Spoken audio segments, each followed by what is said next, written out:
Hello बच्चों, कैसे हो आप सभी। आप सभी का मेरी इस हिंदी पाठशाला में स्वागत है। तो बच्चों, आज हम एक बहुत अच्छे इंसान की जीवनी पढ़ेंगे। पता है किसकी? Thomas Alva Edison. ये एक बहुत बड़े साइंटिस्ट थे। तो चलिए इनके बारे में पढ़ते हैं कि इन्होंने क्या क्या खोज की थी, इन्हें किस नाम से जाना जाता है, व इनका जन्म और मृत्यु कब हुई थी। तो चलिए शुरू करते हैं। अध्याय 5, थॉमस अल्वा एडिसन, जीवनी, अध्ययन से पूर्व। तो बच्चों, यहाँ पर कुछ चित्र दे रखे हैं जो बहुत महान लोग हैं, जैसे कि एपीजे अब्दुल कलाम, सीवी रामन और होमी जहांगीर भाभा। आप लोगों को इन लोगों के ऊपर जानकारी एकत्रित करनी है कि यह किस क्षेत्र से संबंधित है। एपीजे अब्दुल कलाम क्या करते थे, वो किस क्षेत्र से संबंधित है, सीवी रामन क्या करते थे और होमी जहांगीर भाभा क्या करते थे। इनके बारे में आपको जानकारी एकत्रित कर इन सभी को किस किस क्षेत्र से ये रिलेट करते हैं, यानी किस किस क्षेत्र से संबंधित है, उसकी जानकारी एकत्रित कीजिए और यहाँ पर लिखिए। चलिए अब कहानी यानी जीवनी का मूल तत्व पढ़ते हैं। जीवनी का मूल तत्व। प्रस्तुत पाठ में थॉमस अल्वा एडिसन के जीवन और उनके प्रयोगों के बारे में बताया गया है। जो जीवनी हम पढ़ने वाले हैं, उस जीवनी में थॉमस अल्वा एडिसन के जीवन के बारे में बताया गया है और उनके द्वारा किए गए प्रयोगों के बारे में भी बताया गया है कि उन्होंने क्या क्या खोज की है, क्या क्या प्रयोग किए हैं। तो चलिए थॉमस अल्वा एडिसन जी के बारे में कुछ जानकारी प्राप्त करते हैं। सो बच्चों, स्टार्ट करते हैं थॉमस अल्वा एडिसन के बारे में पढ़ना। 11 फरवरी 1847 को जन्मे एक महान वैज्ञानिक थॉमस अल्वा एडिसन बचपन से ही नटखट स्वभाव के थे। तो बच्चों, थॉमस अल्वा एडिसन का जन्म 11 फरवरी 1847 को हुआ था। वो बचपन से ही बहुत ज्यादा शरारती थे। ओहायो राज्य के मिलान नगर के निवासी एडिसन कुछ न कुछ शरारतें करते रहते थे। पढ़ने में तो इनका कभी मन नहीं लगता था।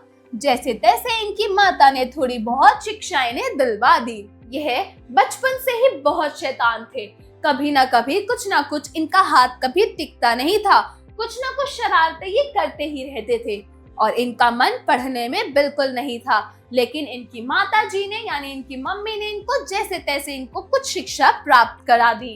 अब एडिसन एक विचारात्मक प्रवृत्ति के व्यक्ति थे। वे हर समय कुछ न कुछ सोचते ही रहते थे।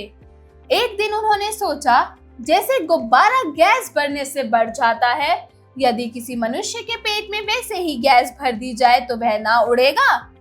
यह सोचकर उन्होंने अपने नौकर को एक ऐसी दवाई खिला दी जिससे उसके पेट में गैस पैदा हो गई, परंतु वह गैस डकारों के साथ ही नौकर के पेट से बाहर निकल गई। उनके दिमाग में कुछ ना कुछ चीजें चलती ही रहती थी। तो एक दिन उन्होंने पता है क्या सोचा कि जैसे हम गुब्बारे में गैस भरते हैं और वो उड़ने लग जाता है, तो ऐसे ही अगर किसी इंसान के पेट में अगर हम गैस भर दें तो क्या वह नहीं उड़ेगा? फिर क्या? फिर वह यह सोचकर उन्होंने अपने नौकर को एक ऐसी दवाई खिलाई जिससे उनके पेट में गैस पैदा हो गई।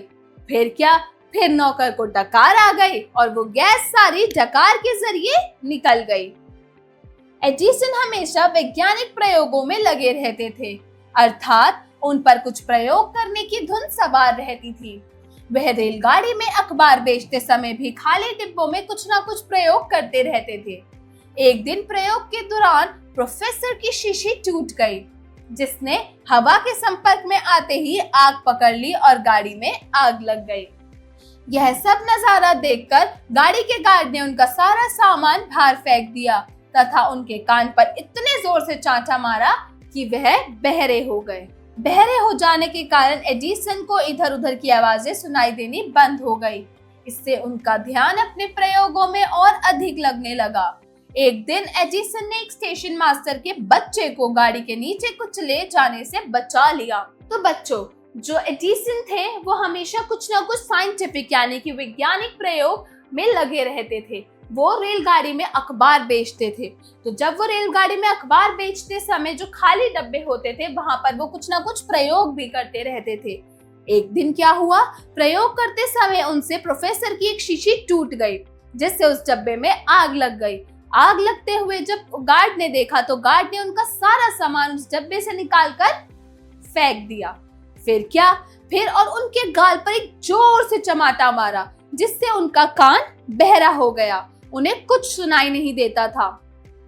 फिर बहरे होने के कारण उन्हें कुछ भी सुनाई देना बंद हो गया जिससे उनका सारा ध्यान अपने प्रयोगों में और ज्यादा लगने लगा। एक दिन क्या हुआ, स्टेशन मास्टर जो था उसका जो बच्चा था उसे गाड़ी के नीचे कुछ ले जाने से एडिसन ने बचा लिया। फिर क्या, फिर स्टेशन मास्टर ने प्रसन्न होकर उसे तार बाबू की नौकरी दिलवा दी। एडिसन ने कुछ दिन यहाँ काम किया परंतु अपने नटखट स्वभाव के कारण उन्हें तार बाबू की नौकरी भी छोड़ दी। जैसा उनका नटखट स्वभाव था, वो एक जगह टिक के बैठ ही नहीं सकते थे, तो इस नटखट स्वभाव के कारण उन्होंने अपने तार बाबू की नौकरी भी छोड़ दी। फिर क्या, फिर अंत में एडिसन न्यूयॉर्क पहुंचे। जब वह वहां पहुंचे तो उनके पास एक भी पैसा नहीं था। बिना पैसे के वो न्यूयॉर्क पहुंच गए। अपने एक मित्र से कुछ पैसे लेकर उन्होंने 1-2 दिन वहां निर्वाह किया, मतलब वहां रहे। अपने एक मित्र से उन्होंने कुछ पैसे उधार लिए और पैसे लेकर वहां पे वो 1-2 दिन रह लिए। वह रात का समय एक तार घर के बरामदे में बिता देते थे। सहसा एक दिन तार घर में कुछ त्रुटि उत्पन्न हो गई, मतलब कुछ घटना हो गई। तो एडिसन ने वह त्रुटि दूर कर दी। मैनेजर ने प्रसन्न होकर उसे अपने यहाँ नौकर रख लिया। तो काम को खत्म करने के बाद जो समय बचता उसमें एडिसन कुछ न कुछ नए प्रयोगों के माध्यम से नई चीजों को बनाने में लगे रहते, जिसके तहत उन्होंने यूनिवर्सल प्रिंटर नामक यंत्र का आविष्कार किया। तार घर में मैनेजर ने प्रसन्न होकर नौकरी दे दी, तो वहां पर वो कुछ न कुछ नए प्रयोग करते रहते थे, जिन प्रयोगों के कारण उन्होंने यूनिवर्सल प्रिंटर नामक एक यंत्र का आविष्कार किया। यंत्र को देखकर एडिसन का मालिक बहुत प्रसन्न हुआ। वह बोला, यह हमें बेच दो, बताओ इसकी क्या कीमत लोगे। एडिसन जो था उससे इन्होंने बोला कि यह जो तुमने यूनिवर्सल प्रिंटर नामक जो यंत्र बनाया है, इसका जो आविष्कार किया है, इससे जो एडिसन का मालिक था वो बहुत खुश, बहुत प्रसन्न हुआ था। तो वह बोला कि हमें इसको बेच दो, इसकी बताओ इसकी कीमत क्या लोगे। तो एडिसन ने कहा कि मैनेजर साहब जो ठीक समझो दे दीजिए। वह बोला, हमारे पास तो इस यंत्र के लिए सिर्फ $40,000 है। तो जो यूनिवर्सल प्रिंटर था, जो मैनेजर उससे खरीद रहा था, तो एडिसन उससे बोलता है कि मैनेजर साहब जो आपको ठीक लगता है आप मुझे दे दीजिए। तो मैनेजर बोलता है कि मेरे पास तो सिर्फ $40,000 है, तो मैं आपको सिर्फ $40,000 ही दे पाऊंगा। जबकि एडिसन इसका मूल्य सिर्फ $5,000 समझ रहे थे। लेकिन जब उन्होंने इतनी बड़ी राशि सुनी तो वह दंग रह गए। उनके चेहरे की भाव भंगिमा देखकर मैनेजर समझ गया कि उन्हें और राशि चाहिए। तो बोला, अधिक से अधिक हम $50,000 दे सकते हैं। उस राशि को लेकर एडिसन ने अपना कारखाना खोला। तो एडिसन जो था वो उस यूनिवर्सल प्रिंटर की कोई कीमत समझ ही नहीं रहा था। उसको लगा था कि ये जो यूनिवर्सल प्रिंटर या नामक यंत्र की इन्होंने खोज की है, ये सिर्फ $5,000, कितने, सिर्फ $5,000 की है। लेकिन जब मैनेजर उनको $40,000 के बारे में बोलते हैं तो वो दंग रह जाते हैं, उनकी शक्ल के हाव भाव बदल जाते हैं। फिर क्या, फिर मैनेजर उनकी शक्ल देख के समझ जाता है कि इन्हें शायद और राशि चाहिए। तो वो बोलते हैं कि अधिक से अधिक हम आपको $50,000 दे सकते हैं। $50,000 में एडिसन ने अपना यूनिवर्सल प्रिंटर नामक यंत्र मैनेजर को बेच दिया। फिर क्या, उस $50,000 से एडिसन ने अपना एक कारखाना खोला।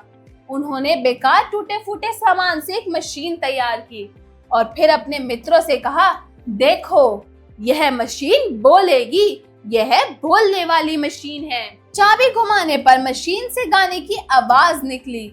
लोग सुनकर हैरान हो गए और कहने लगे, यह कोई जादूगर है, यह मशीनों से बातें कराता है। उनके विरुद्ध कुछ लोग शिकायत करने लगे, परंतु जब पता चला कि वे विज्ञान के कुछ ही खेल है, तो लोग उनके मित्र बन गए। यही यंत्र बाद में ग्रामोफोन कहलाया। क्या कहलाया? ग्रामोफोन। तो बच्चों, जब एडिसन ने अपना कारखाना खोला तो वहां पर जो टूटे फूटे सामान थे उससे उन्होंने एक मशीन तैयार की। पता है कैसी मशीन? वो मशीन उन्होंने बोलने वाली मशीन तैयार की। वो अपने मित्रों से कहते हैं, देखो देखो, यह मशीन तो बोलेगी। चाबी घुमाते ही मशीन से गाने की आवाज निकली। जैसे पहले के टाइम पे, आज तो बहुत रेयरली आपको ग्रामोफोन्स मिलेंगे, लेकिन पहले के टाइम पे अक्सर लोग ग्रामोफोन्स में ही गाने सुनते थे। तो उस मशीन में से गाने की आवाज निकली तो लोग सुनकर हैरान रह गए। कुछ लोग कहने लगे, यह तो जादूगर है, यह मशीनों से बात कराता है। और कुछ लोग तो उसकी शिकायतें करने लगे कि यह बिल्कुल भी सही चीज नहीं है, उसके बिल्कुल विरुद्ध हो गए। लेकिन जांच पड़ताल के बाद पता चला कि यह एक विज्ञान का खेल है, यानी साइंस का खेल है। तो लोग उनके मित्र बन गए और जो बोलने वाली मशीन उन्होंने बनाई थी उसको ग्रामोफोन नाम दिया। वह मशीन आगे चल के ग्रामोफोन कहलाया। फिर क्या? फिर एडिसन ने और भी बहुत से आविष्कार किए, जैसे तार, बिजली के लट्टू, रेडियो, सिनेमा इत्यादि। सभी के सुधार में इनका हाथ है। इवन लाउड स्पीकर का भी इन्होंने ही आविष्कार किया। अपने वैज्ञानिक प्रतिभा के कारण एडिसन वैज्ञानिक जादूगर कहलाते हैं। एडिसन को हम वैज्ञानिक जादूगर भी कहते हैं। इन्होंने किस चीज का आविष्कार नहीं किया, इन्होंने सिनेमा का आविष्कार किया, इन्होंने लाउड स्पीकर का, ग्रामोफोन्स का, यूनिवर्सल प्रिंटर का, बिजली के लट्टू, रेडियो, तार की, इन सभी चीजों के सुधार में इनका पूरा पूरा हाथ है। इन्होंने हमारे विज्ञान को बहुत आगे तक पहुंचाया है। तो यह थे हमारे एडिसन, थॉमस अल्वा एडिसन, जिनका जन्म 11 फरवरी 1847 को हुआ था। यह बहुत ही महान वैज्ञानिक थे बच्चों। तो चलिए अब हम कुछ शब्दों के अर्थ पढ़ते हैं, मतलब शब्दार्थ पढ़ते हैं। शब्दार्थ: नटखट मतलब शरारती या फिर चंचल। धुन मतलब लगन, लगाव या फिर मौज। स्वभाव मतलब आदत, प्रवृत्ति या फिर प्रकृति। प्रयोग: प्रयोग का क्या मतलब होता है? उपयोग, आविष्कार, खोज। अगला शब्द है यंत्र। यंत्र का क्या मतलब होता है? Machine, machine. निर्वाह, निर्वाह का क्या मतलब होता है? गुजारा। क्या मतलब होता है बच्चों? गुजारा।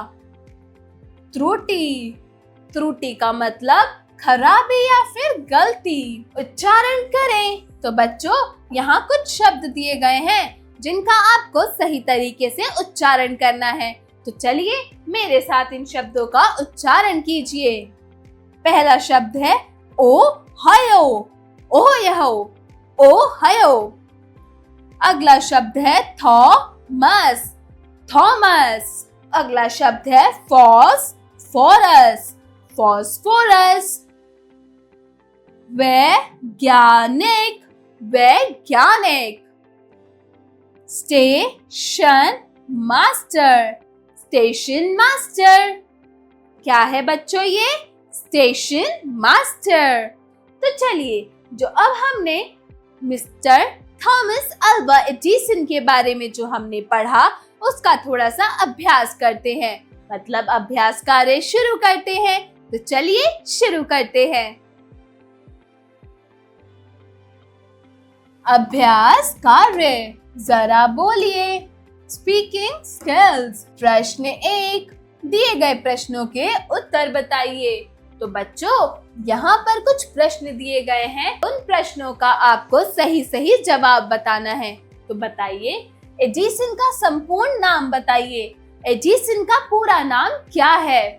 Very good. एडिसन का पूरा नाम है थॉमस अल्वा एडिसन। अगला प्रश्न है, प्रसिद्ध वैज्ञानिक एडिसन का बचपन में स्वभाव कैसा था? कैसा था? नटखट प्रवृत्ति के थे वो। उनका बचपन में स्वभाव बहुत ही ज्यादा नटखट था। अगला है, एडिसन के द्वारा खोजे हुए आविष्कारों के नाम बताइए। एडिसन ने कौन कौन सी चीजों की खोज की थी? वेरी गुड, एडिसन ने यूनिवर्सल प्रिंटर की खोज की थी। एडिसन ने ग्रामोफोन की खोज की थी। एडिसन ने लाउड स्पीकर का भी आविष्कार किया था।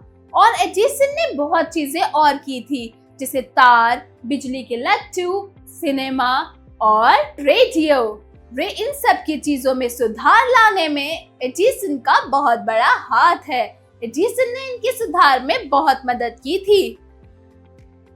तो अगला प्रश्न देखते हैं, यूनिवर्सल नाम प्रिंटर नामक यंत्र को एडिसन में कितने में बेचा?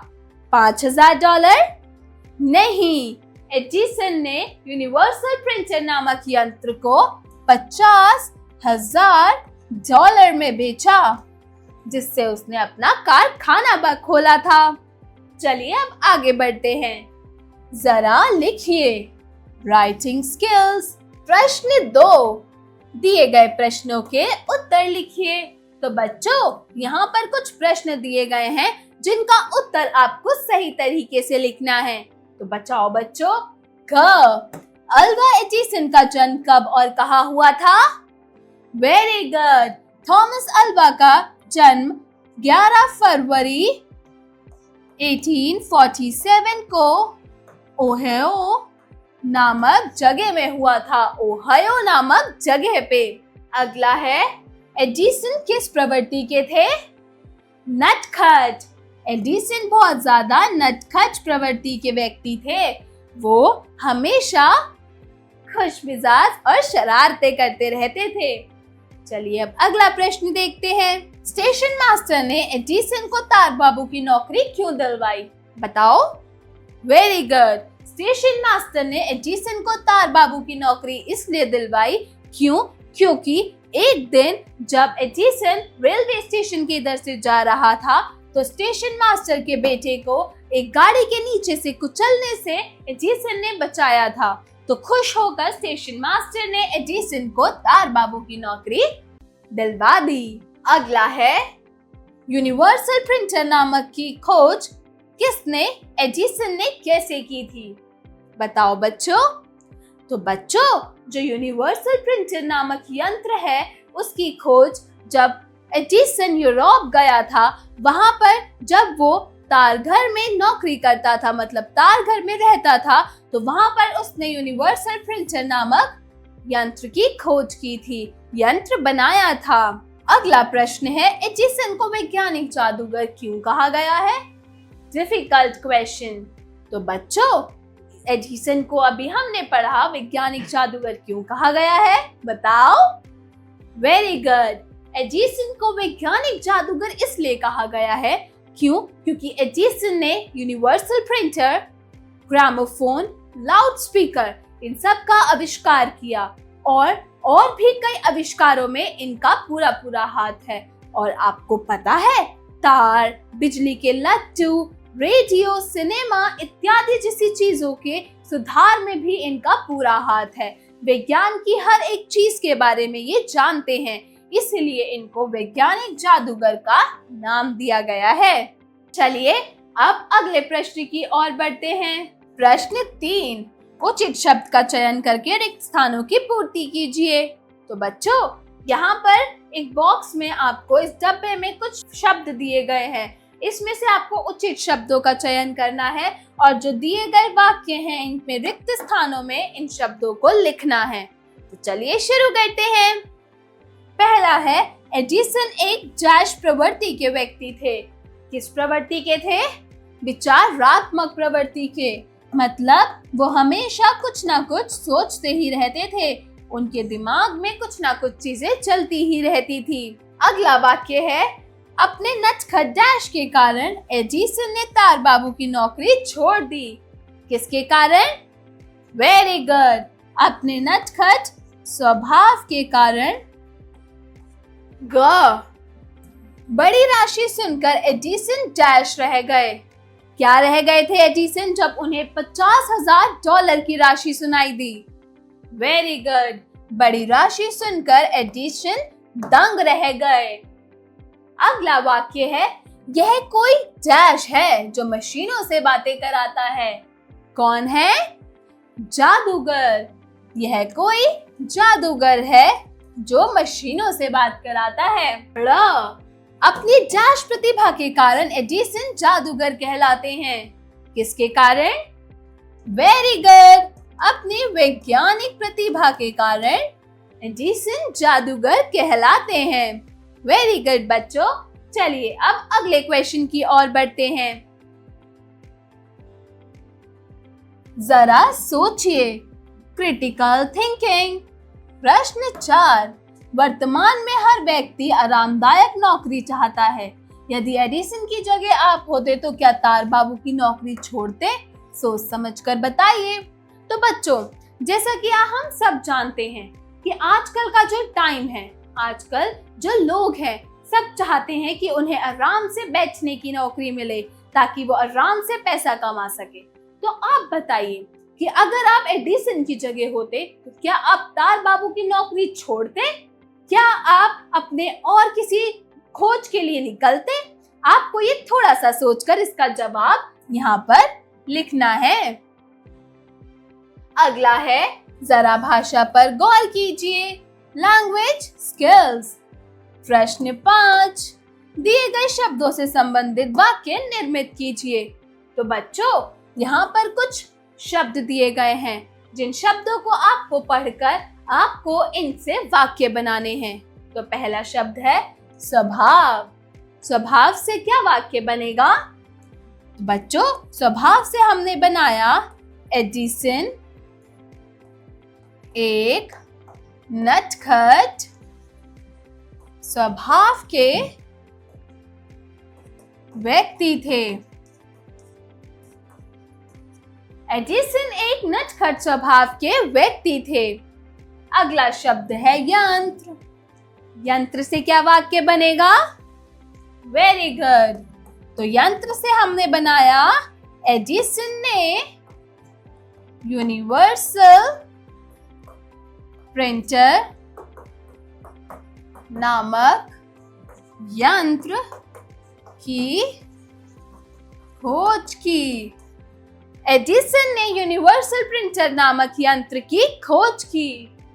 अगला है निर्वाह। तो निर्वाह से हमने वाक्य बनाया कि एडिसन ने 2 दिन दोस्त से पैसे लेके निर्वाह किया।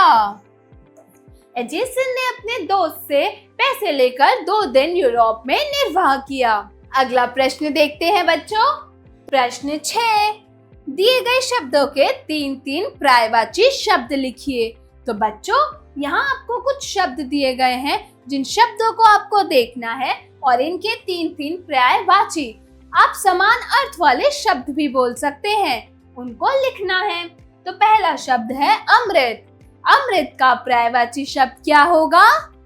तो बच्चों, अमृत का पर्यायवाची शब्द होगा अमेय, सुधा और पीयूष।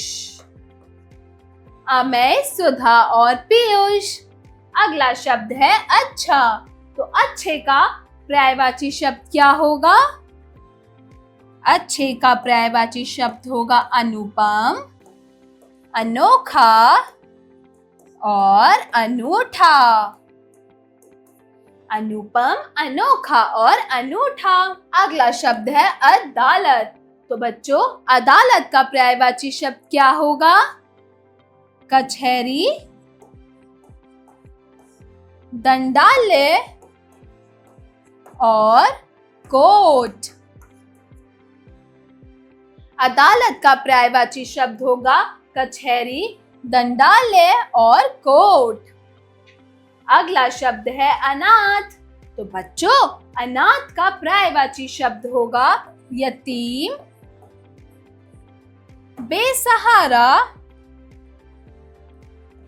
और आश्रयहीन। अनाथ का 3 पर्यायवाची शब्द हैं यतीम, बेसहारा और आश्रयहीन। अगला शब्द है अपराधी। अपराधी के 3 पर्यायवाची शब्द क्या होंगे? दोषी, गुनहगार और आरोपी। अपराधी के पर्यायवाची शब्द होंगे दोषी, गुनहगार और आरोपी। चलिए अब अगले प्रश्न की ओर बढ़ते हैं। प्रश्न 7, दिए गए शब्दों से मूल शब्द तथा उपसर्ग को अलग कीजिए। तो बच्चों, उपसर्ग शब्द क्या होते हैं? उपसर्ग ऐसे शब्द होते हैं जो किसी शब्द के पूर्व में यानी किसी शब्द के पहले जुड़कर उसके अर्थ को प्रभावित करते हैं, वो उपसर्ग कहलाते हैं। जैसे अति सुंदर में अति उपसर्ग है और सुंदर मूल शब्द है। मतलब यहाँ पर किसी भी शब्द के पहले कोई शब्द जुड़कर उसका अर्थ बदल देता है या उसके अर्थ को प्रभावित करता है, उसको हम उपसर्ग कहते हैं। जैसे कि अति सुंदर, इसमें अति उपसर्ग है और मूल शब्द सुंदर है। दोनों के अपने ही एक मतलब है। अति मतलब बहुत ज्यादा, सुंदर मतलब प्यारा या फिर सुंदर। तो ऐसे ही यहाँ कुछ शब्द दिए गए हैं जिनमें से आपको उपसर्ग अलग करना है और मूल शब्द अलग करना है। तो चलिए शुरू करते हैं। पहला है प्रहार। प्रहार का क्या होगा? तो बच्चों, प्रहार में प्र उपसर्ग है और हार मूल शब्द है। अगला है अभिनव। तो अभिनव में उपसर्ग क्या है? Very good. अभिनव में उपसर्ग अभि है और नव मूल शब्द है। अगला शब्द है विशुद्ध। विशुद्ध, तो इसमें उपसर्ग क्या है? Very good. इसमें उपसर्ग है वि और मूल शब्द है शुद्ध। अगला शब्द है उपकार। क्या है? उपकार, तो इसमें उपसर्ग उप और मूल शब्द है कार। चलिए अब आगे बढ़ते हैं। जरा रचनात्मक कार्य कीजिए। Creative skills. प्रश्न 8, वैज्ञानिक जादूगर शब्द से आप क्या समझते हैं? क्या वैज्ञानिक भी जादूगर हो सकते हैं? अपने शब्दों में लिखिए।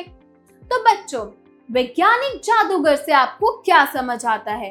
क्या कोई वैज्ञानिक यानी कोई साइंटिस्ट भी जादूगर यानी मैजिशियन हो सकता है? आपको ये बात अपने शब्दों में लिखनी है, तो इसके बारे में थोड़ा सा रिसर्च कीजिए, अपने सहपाठियों से चर्चा कीजिए और इसका जवाब यहाँ लिखिए। चलिए अब हम अगले प्रश्न को देखते हैं। जरा दिमाग लगाइए। Brainstorming activity. प्रश्न 9, थॉमस अल्वा एडिसन द्वारा अनेक आविष्कार हुए। उनके द्वारा किए गए आविष्कारों की खोज किस वर्ष पूर्ण हुई? सोचकर लिखिए। तो बच्चों, थॉमस अल्वा एडिसन ने कई आविष्कार किए थे। जैसा हमने पाठ में तो 3 आविष्कार पढ़े ही, यूनिवर्सल प्रिंटर, ग्रामोफोन और loud speaker. Thomas Alva Edison ने कुछ और आविष्कार भी किए हैं, जैसे बल्ब, फोनोग्राफ और किनेटोस्कोप। तो बच्चों, यह आविष्कार किस किस वर्ष में हुए थे ये बताना है। तो पहला है बल्ब। तो थॉमस अल्वा एडिसन ने बल्ब का आविष्कार कब किया था? Very good. Thomas Alva Edison ने बल्ब का आविष्कार 1874 में किया था। अगला है फोनोग्राफ। फोनोग्राफ का आविष्कार कब किया था? 1877 में। थॉमस अल्वा एडिसन ने फोनोग्राफ का आविष्कार 1877 में किया था। अगला है किनेटोस्कोप। किनेटोस्कोप का आविष्कार कब किया था? 1608, 1608। तो बच्चों, थॉमस अल्वा एडिसन ने किनेटोस्कोप का आविष्कार 1608 में किया था। अगला है जीवन कौशल एवं मूल्य परक प्रश्न, life skills and value based questions. प्रश्न 10, थॉमस अल्वा एडिसन की जीवनी से आपको क्या सीख मिलती है? आप उनके किस गुण को अपनाना चाहेंगे? अपने शब्दों में बताइए। तो बच्चों, जैसा कि अभी आपने पढ़ा कि थॉमस अल्वा एडिसन कौन थे, उनकी क्या जीवनी थी, उन्होंने क्या क्या आविष्कार किए, उनका कैसा स्वभाव था, कैसी प्रवृत्ति थी, तो आपको उनकी इस जीवनी से क्या सीख मिलती है? आप इस जीवनी से क्या सीखते हैं? आपको ये बताना है कि आप उनके किस गुण को अपनाना चाहेंगे, उनका सबसे अच्छा गुण आपको कौन सा लगा। थोड़ा सा सोचिए और अपने शब्दों में बताइए, अपने शब्दों में अपनी नोटबुक्स में लिखिए। तो बच्चों, आशा करती हूँ आपको मेरी ये जीवनी अच्छी लगी होगी, जो थॉमस अल्वा एडिसन की जीवनी थी। तो बच्चों, मिलती हूँ अगली कक्षा में एक नई कहानी या फिर कविता के साथ। तब तक के लिए बाय बाय।